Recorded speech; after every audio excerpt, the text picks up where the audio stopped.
And Dr. Taufik Sani is the immediate past president, Association of Resident Doctors, Ekiti State. He joins us now. We'd like to thank you for joining us on the program. Some fatigue we're seeing there in Ekiti State, but I'd like to begin with what it appears we're seeing, the number of infections among health workers being disproportionately higher than the public. I'd like to get your thoughts on what you think is responsible. Thank you very much for having me. Healthcare workers are one of the set of people who are at risk of contracting COVID-19 because many who are infected will come to the hospital and they will have contact with doctors, nurses, and other healthcare workers.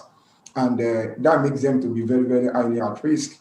Therefore, if we don't want them to come down with COVID-19, they must also observe protocols and guidelines of COVID-19, and they must be given personal protective equipment.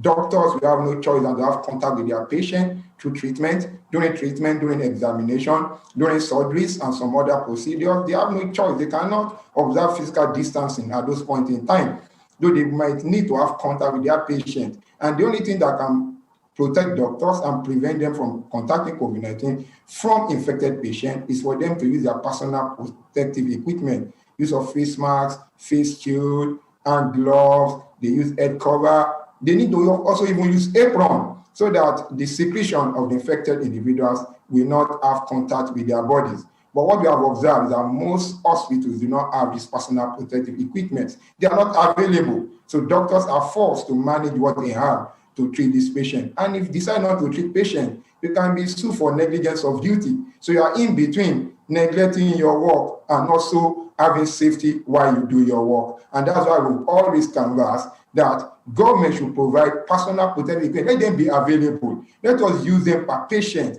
And with this, we can protect healthcare workers. What we don't know is that whatever we do to protect healthcare workers, we're not doing for them alone. We're also doing it to increase productivity. If healthcare workers contact COVID-19 virus and they go on isolation, that will reduce the workforce and that will also reduce the delivery to the people of the country. Therefore, we must do everything to protect healthcare workers. They will always be there to provide services. Any healthcare worker lost to COVID-19 is a reduction in our manpower. Any healthcare worker that contact COVID-19, we have to go into isolation the way other people go into isolation. And that will also be a reduction of manpower. And we're in a country where we are complaining of even health resources in terms of manpower and losing anyone to COVID-19.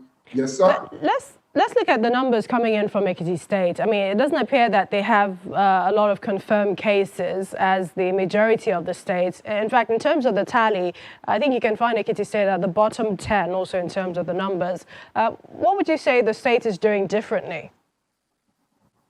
Yes, what we're advocating is number one, if you want people to comply with the protocols, they must be health educated. We must look at behavioral changes, health education. If people are not well educated, if they are not enlightened, if they are not aware, they are not likely to go along with the guideline and they are not likely to respect the guideline. During the first wave, the government did things by sending out text messages through various telecommunication companies with these text messages every day. Even the media houses, the print, the virtual, and the audio media houses are rolling out enlightenment campaign programs to tell people that we have COVID-19 with us and to tell people that we must protect ourselves. Those things are not being done in many countries, in many parts of the country today. And maybe we are doing that in Ekiti State. We are enlightening people. We are talking to people more. And also, when people are well educated, they will be able to now observe the protocols. They will use their face masks because they know that once they use it, they are using it to prevent themselves. We all know that with this vaccination that will be coming into the country very soon, all over the world, in the next few months or maybe a year, we should be able to overcome COVID-19. And it is only the people who are living at that time that will be able to celebrate the end of COVID-19. So everybody presently must take responsibility for their health. And that will be because they understand the reason why they must do so. So they must use their face masks.